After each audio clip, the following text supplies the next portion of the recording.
Hello and welcome to this panel. I'm so glad you're here.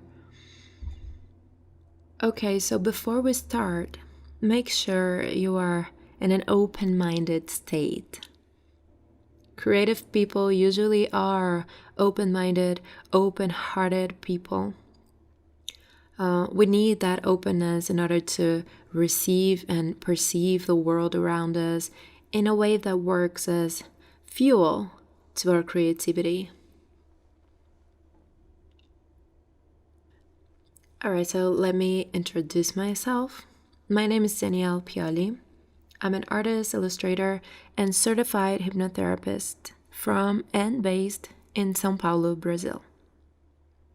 As an artist, I have studied with great teachers, including Bobby Chiu, and have been working independently since 2010.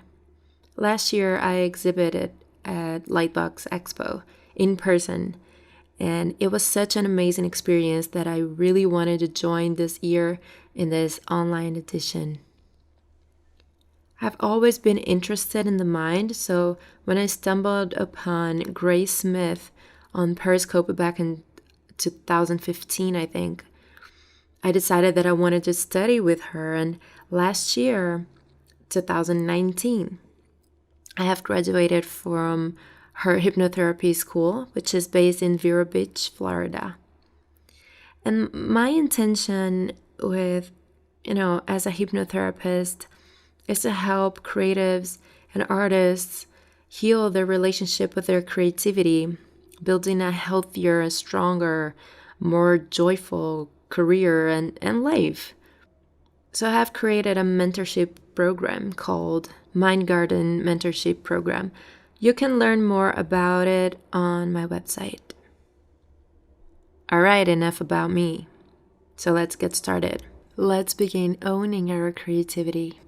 The first thing we're going to do is to take a deep breath. So go ahead and breathe in. 1, 2, 3, 4, and breathe out. 2, 3, 4, 5, 6, 7, 8. Again, breathe in. 2, 3, 4, and breathe out. 2, 3, 4, 5, 6, 7, 8. Very good. Relaxing now. Great work. Now we're ready. Okay, so you might have a friend or know someone that is incredibly creative, and you just catch yourself thinking, how do they do that? I wish I was creative. And the truth is, you are naturally creative. Different from what many people think, creativity isn't a trait that some people have and others don't. The major difference between a considered creative person and someone who is not considered creative is the level of development of their creativity. Meaning, great creativity requires practice. Think of it as a muscle. The more you exercise that muscle, the more developed it gets. There's more definition to it. Although everyone has muscles, not everybody exercises them. Creativity is not only for artists. Well, it's pretty obvious that artists need to explore their creativity to come up with brilliant artworks, but creativity is not exclusively for artists. Everybody makes use of their creativity on a daily basis. Solving problems takes creativity. Depending on how you like to dress, it takes creativity. Being spontaneous or cooking something without a recipe are byproducts of creativity, like daily creativity. These are just a few examples. Daily life requires creativity unless you want to live a boring life, which I doubt. The tortured artist myth. Okay, when it comes to artists, unfortunately, we still have the myth of the tortured, hungry artists being spread around. That belief that art is only true and real when the artist is suffering. This is not only untrue, but it's also very detrimental to creatives. What your mind believes will happen is more likely to be exactly what takes place. I'm going to say that again. What your mind believes will happen is more likely to be exactly what takes place. So, with that belief system rooted in an artist's mind, it is not only extremely harder to succeed, but a one-way ticket to a lifetime of unhappiness. You can also add society's judgment, parents' disapproval, leading to lack of self-esteem, lack of self-love, lack of self-worth, amongst many other negative things. It's true that this myth has been around long enough that makes kids with a lot of potential for art dismiss the idea of that career path entirely because they don't believe in success in that field. Maybe they are talked out of it by their family, and they still have to listen to that friend or that uncle asking them if they're still drawing or if they finally got a job. I know I have. The starving artist is another part of the tortured artist stereotype. That means the artists will live in poverty, never selling any of their work. And after they die, they will be recognized worldwide. And this is the best case scenario. Yes, that happened to a number of artists in earlier centuries, but it's not as romantic as it may sound to some. That is needless suffering that needs to end. With the right mindset, anyone can succeed in doing anything, being alive and well and working. We hear art comes from suffering, but does it really? Try to think about any profession that yields better results out of suffering. Can a plumber do a better job in pain? Can a restaurant chef cook better when they're extremely depressed? Can an athlete perform better during a full-blown panic attack? I won't even mention a surgeon. The answer is pretty straightforward: no. Artistic creativity isn't about extracting art from suffering. It's about seeing the entire world as a possibility, everything as a possibility. Everything can be inspiration, the good and the bad. Everything can become something else. And that's a much more positive and optimistic and healthier way of being artistically creative. And that is why it's so important to maintain a healthy mind as an artist. The world opens up to you when you allow it, allowing your perspective to change to one that assists you in your creative journey. That's why I want to introduce you to hypnosis. Hypnosis is not mind control. It's not what you see in stage hypnosis. That is entertainment only. Hypnosis is not sleep. It's not truth serum. It's not amnesia. Just forget everything you learned about hypnosis. What hypnosis really is a natural state of the mind, like daydreaming, like when you're driving and you get home safely, but you can't really remember getting there because it's so automatic that you don't need your conscious mind working on it. Your conscious mind can drift away while your subconscious mind takes over. Hypnosis is like that. It's like when you're watching a movie, reading a book, listening to music. It's simply meditation with a specific purpose. The hypnosis state is naturally a more creative state of the mind. Because hypnosis happens in relaxation and so does creativity, it's safe to say that hypnosis is a gateway for creative sources. And look, the little brain there having ideas. Don't mind my silly drawings. Okay, so self-hypnosis can help you access your creative source at any time, anywhere, because it's a practice that doesn't require a hypnotherapist or a recording. Hypnosis can be helpful when it comes to clearing up flawed subconscious thought patterns and limiting beliefs. A certified hypnotherapist can help the client go back to a childhood moment in their subconscious mind when their creativity was dismissed or made fun of, which caused them to dismiss their own creative ideas from that moment on. And now that belief can be reframed. Reframing the situation gives the client a new perspective to that event, generating a new belief about, in this case, their creativity. Here are some ways hypnosis can help you be more creative. Theta brainwaves. Hypnosis happens in theta brainwaves. And that wavelength of the brain is known to be naturally a more creative state because of the heightened attention of the mind combined with the deep relaxation of the body. The mind and the body relaxation allows new ideas to flow to you.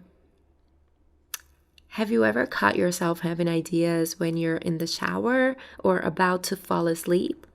Those are relaxing moments. And those relaxing moments get you opened up for new ideas and creativity.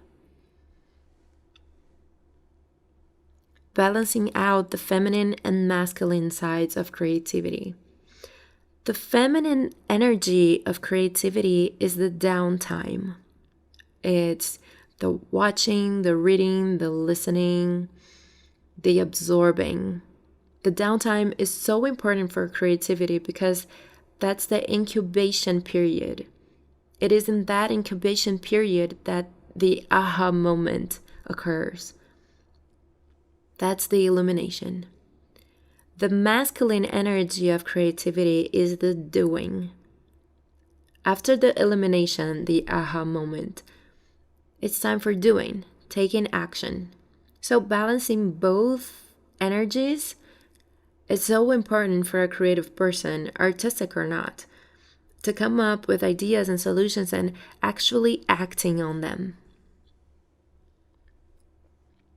Insecurities and imposter syndrome. Hypnosis can help you with insecurities and the imposter syndrome that inhibit creative ideas to present themselves. Most creative people experience both issues at some point in their creative lives, and most of the time, it doesn't matter the level of success that person has. That is to say that outside validation doesn't necessarily make someone feel truly confident. Okay, I want to say that again. Outside validation doesn't necessarily make someone feel truly confident. Many artists, actors, musicians, etc., experience the feeling of being a fraud that is about to be exposed. Among that list, you can find renowned artists and actors like Meryl Streep, Jodie Foster, Tom Hanks. Hypnosis is a very useful tool for building and maintaining confidence in every aspect of your life. A confident artist, for example, is more willing to showcase their work, opening up to different possibilities and opportunities like being discovered by an agency or a studio or gaining more clients independently. A confident actor is more likely to deal with rejection in a healthier way and keep showing up to auditions than an actor who takes rejection personally and wants to give up after a few no's. Since lack of self-confidence is also a belief system living in the subconscious mind, it can be accessed, reframed, replaced. Stick with the project from start to finish. Some creatives hardly ever finish their projects. They think it is a great idea at first, they give their all to it, only to a few weeks later, if it gets that far, kick it to the curb and replace it with the next great idea. A great idea that will end up exactly like the last one, and so on. Hypnosis is great to work on following through with a project, to keep you motivated and focused, to get things done and finish the work. It assists you to get rid of procrastination or the shiny object syndrome by helping you focus on motivation, goals, and purpose. Reduce and manage anxiety. Creative people tend to experience more anxiety. For example, the anxiety of not knowing how a piece will turn out, or the audience reaction to a piece. That anticipation not only doesn't allow you to live in the now, but also overrides confidence and can clog the creative channel, potentially leading to a creative block. Having a hypnosis practice can also help you to reduce anxiety and negative thoughts that distance you from your most creative self, making space for creativity to thrive. Through hypnosis, you can access your subconscious mind and reprogram your thought patterns, your beliefs, automatic emotional responses, from negative to positive and encouraging ones. Basically, you can teach your mind to relax and enjoy the process. Dealing with creative blocks. Most professionally creative people go through some periods of creative block. I know that's true. A period when you feel like you ran out of ideas, nothing really inspires you, at least not enough, and you end up not producing as much or nothing at all. That can happen because the masculine and feminine energies of creativity are not balanced, but it can be for many other reasons. Regardless of the reason why it happens, when it happens, an artist has no alternative but to deal with it. They can either work through it, allow it to pass on its own, or get very frustrated. Ideally, the least amount of resistance in this situation, the least amount of frustration you will feel. Because, my friends, to try is to fail. Yes. And the downtime plays a big role during creative blocks. The harder you try to get out of a situation, the harder it is to really get out. Like when you're trying to remember somebody's name and you do your very best to reach out in your mental library and nothing, you can't remember. But then it simply comes out to you when you're in the shower. Yeah, well, I said shower again. When you have a healthy mindset regarding creative blocks, you know what to do when it hits you. Visualization under hypnosis. A big part of a succeeded piece, be it a painting, a dance recital, a song, a character role, a book, a short film, is visualization. That preview that happens only in our minds. That applies not only for professionally creative people, but also for athletes, executives, pilots, a cubicle worker who wants to ask for a raise. Your mind doesn't know what's real and what's imagination. Studies have shown that mental practice can be as effective to improve skills as real practice. In other words, visualization is rehearsing. Healing childhood trauma. Like I mentioned previously, hypnosis can help you reframe childhood trauma that caused you to dismiss or block your own creativity. Let's say a client doesn't believe she is creative. She feels like She never has any good ideas, never thinks of anything innovative. She never thinks outside the box. She can't think of anything original or inventive. She feels bored with her lack of creativity. So she goes to a hypnotherapist, and during her session, she goes back to when she was 4 years old in her classroom at preschool. And so there, her 4-year-old self has what she thought was a great idea and shared it with the class. But her teacher openly says it's a terrible idea, and all the kids in the class laugh at her. And she subconsciously learned then and there that her ideas are stupid and it's not even worth bringing up. Her subconscious mind will do anything to avoid that embarrassment again, like blocking her creativity, dismissing any potentially good ideas even before they emerge, not allowing her to have any innovative breakthroughs. Our subconscious mind is always trying to protect us, guys. And that feeling of being embarrassed to the subconscious mind is a threat. So to the subconscious mind, that embarrassment, that rejection means danger, because many, many, many years ago, we needed to stick with the group in order to survive. If we were rejected, that meant death. So our subconscious mind still understands rejection as danger, and it would try to protect us. So that reaction of that hypothetical client is a fear-based automatic reflex. To the adult version of the client, the adult who relies on logic, that is not a big deal. But to the little kid version of her, it is a major crisis. It is a trauma. Now that we know what happened, we reframe the occurred so the inner child feels safe again. So the subconscious mind can release that blockage. Of course, we don't all have the same childhood traumas, but most of the things that are not doing well in our adult life came from childhood. Until the age of 7, we are purely subconscious mind, absorbing everything like little sponges, learning from everyone around us, from every experience. So we learn the good and we learn the bad.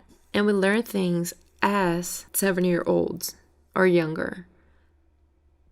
Spiritual hypnosis. Some kinds of hypnosis can be very spiritual. That's not for everybody, of course. Each person has their own belief systems. But for those who like spirituality, this is a very good option. Spiritual hypnosis includes past life regression, life between lives, chakra healing, aura cleansing, and many more. Balancing your chakras, for example, can be very beneficial for your creativity. Your throat chakra is known to be your communication chakra. Balancing that chakra can improve your ability to express yourself through your art. Your sacral chakra, which is located below the navel, is directly associated with creativity. Hypnosis promotes a change in perspective with the intention of healing. A journey back in time to your childhood, or even to a supposed past life, can awaken a series of different feelings and perspectives that can completely change how you think, how you feel, how you work. Under hypnosis, you can find out things about yourself that you never really consciously knew. You can figure out why you feel how you feel about certain things. You can discover a whole new world that is hidden right inside yourself. And just that, when it comes to creativity, is a gold mine. All right, self-hypnosis. So now I'm going to teach you how to do self-hypnosis. We're going to start by choosing one of the following affirmations. So affirmation number 1 is every day in every way I am more and more creative. Affirmation number 2 is, it is easy and effortless for me to have unique ideas. Affirmation number 3, each day I am improving my creativity. Now go ahead, get a pen and a piece of paper and write down the affirmation of your choice.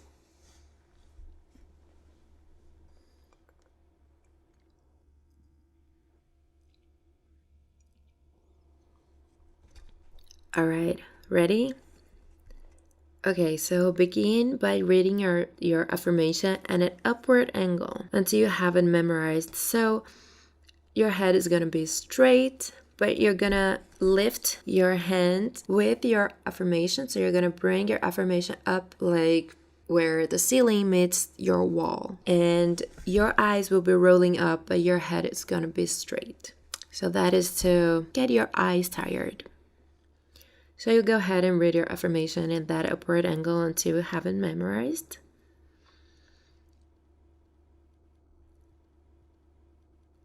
And when you have it memorized, you go ahead and close your eyes. And imagine a color you love forming at the top of your head. And then say that color out loud or in your mind. Good. Now imagine that color running in through the top of your head, all the way through your body, and out through the bottoms of your feet. Very good. And you realize now that your eyelids are wonderfully, deeply relaxed. Your eyelids are so deeply relaxed that they just want to stay closed. No matter how hard you try to open them, they just want to stay closed. And go ahead and give them a good try, and when you're certain that they just won't open, say your color out loud or in your mind again.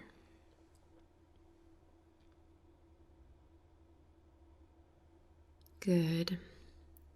Imagining that color running in through the top of your head, all the way through the body and out the bottoms of your feet. Very good. And now repeating after me, out loud or in your mind. 10. I am going deeper and deeper. 9. I am going deeper and deeper. 8. I am going deeper and deeper. 7. I am going deeper and deeper.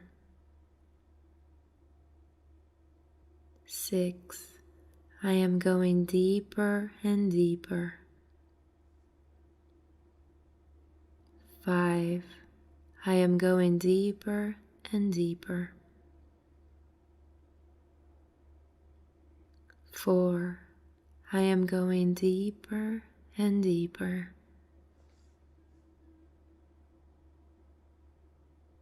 3. I am going deeper and deeper. 2. I am going deeper and deeper. 1. I am going deeper and deeper.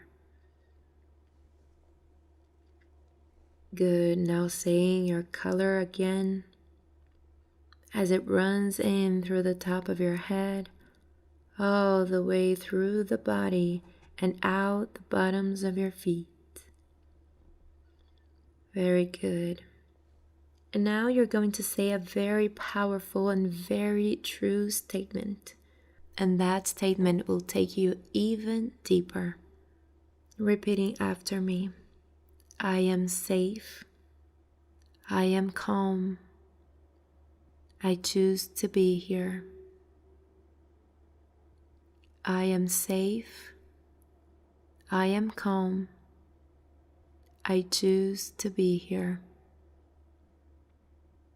I am safe. I am calm. I choose to be here.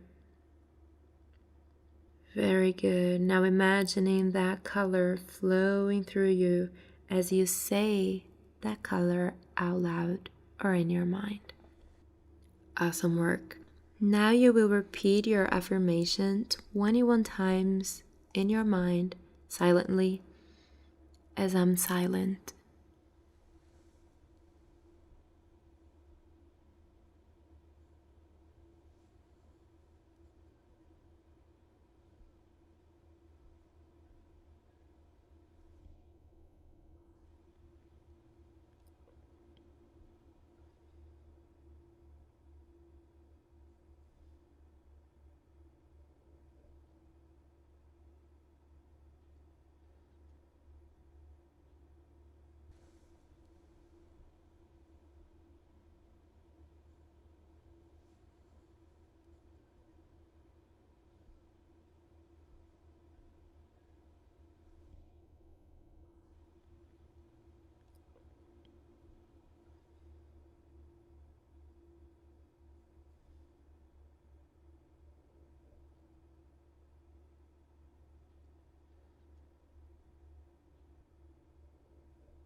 Good. And I'll say in the color again. And that color is running in through the top of your head, out through the bottoms of your feet. And I'll see, feel, and experience the results you desire. See the results, feel the results, experience the results, feel the feelings, the sensations. Make it very real.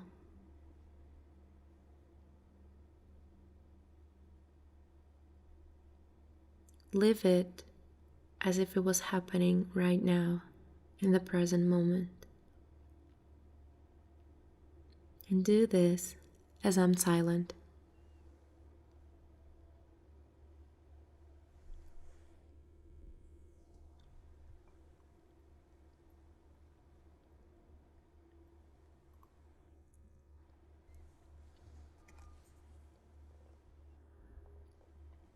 Very good. Saying your color again.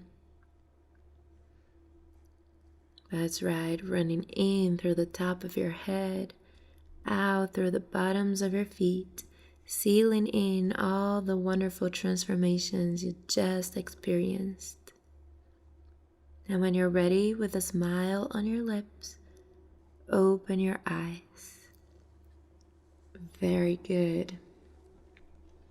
All right, so the steps for the self-hypnosis. First, you're gonna have an affirmation. You're gonna write an affirmation down. You can choose the ones I provided you today, or you can write your own. If you want to write your own, I suggest you watching my videos about affirmations on my YouTube channel before you write your own affirmation, so you make sure you are writing in the best way possible. So you write your affirmation. Then you memorize your affirmation. And number 2 is close your eyes and run the color. Number 3, test your eyes, run the color. And then 1 to 10, saying I'm going deeper and deeper, then run the color. I am safe, I am calm, I choose to be here 3 times and run the color. You repeat your affirmation 21 times and run the color. And then you see, feel, and experience the results and run the color. And then you open your eyes. That's very simple. That's very powerful. And the more you do it, the more powerful it gets. Like creativity, relaxation is a muscle. Hypnosis is a practice. And repetition is a key element to reprogram and condition your subconscious mind for lasting change. So do it every day. All right, so that's it for our panel. I created this panel to show you and talk to you a little bit about the mind and how important it is to be aware and be conscious, to take care of ourselves, of our mental health, because it's so easy to get into, a bad mental state with social media, with society and parents and school and work. I feel like it's so easy for us to get out of balance and really neglect our mental health. So I wanted to show you how important it is to have a healthy mind and how you can deliberately create a healthier life and a healthier relationship with your creativity. And I hope this panel was informative and helpful in any way. Thank you so much for watching. If you're interested in learning more about hypnosis or the subconscious mind, please do not hesitate in contacting me. So go ahead and follow me on social media, on Instagram, YouTube. Those are my live stream portals, the Instagram and YouTube. But I also have a TikTok account that is really fun. And you can also join me on the Lightbox Discord server. So I am available, especially this weekend.